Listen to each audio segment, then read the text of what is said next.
Luckily, I never had to go to that family's house again. Reminds me of another time Brody was really young and another boy was punching him.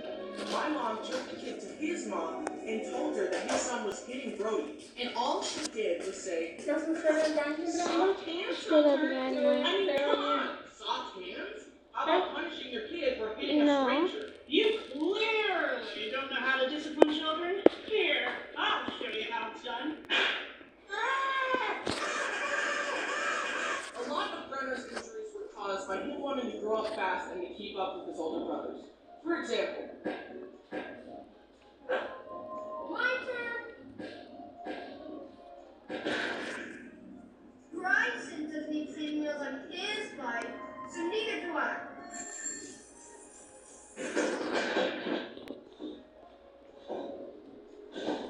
Let me try. but one time Brenner tried to set a trend that the other brothers would follow, and the consequences were severe. This next story is the real reason I made this video. I'm honestly still surprised that Brenner survived this. It was bad. In our basement, we had a tall exercise machine that looked like this. Brenner decided that he wanted to climb it and jump off it onto our beanbag for fun. However, this time it went horribly wrong. Brenner pushed the beanbag close to the machine, climbed up, and jumped head first with the same regard for his life that a Minecraft player has when seeing one block of water at the bottom of a cliff. Part of the beanbag covered the exercise bench, which extended out, hiding the big metal part underneath.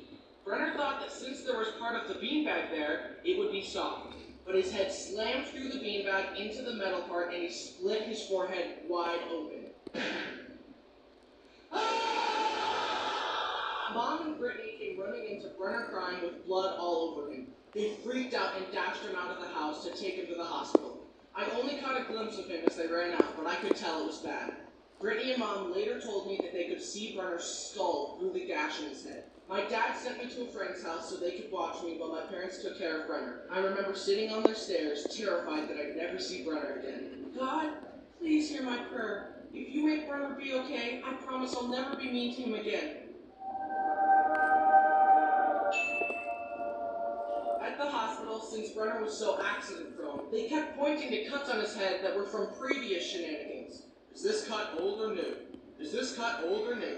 Is this old or new? Finally, my sister was like, The gaping gash on his forehead, that is new. Forget the rest of it, fix that. somehow the doctors patched him up. I think they even had a plastic surgeon involved in fixing his head. When I next saw Brenner, he was up on his feet with 25 stitches in his head. But he was okay. Phew! I thought you were gonna die, Brenner. I'm so glad you're okay. Anyway.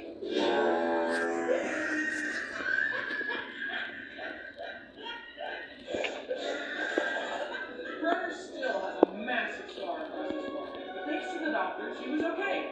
Brenner, can you please calm down on the injuries? You're gonna die if you're not careful. It's not hard to die. I can get hit like right now.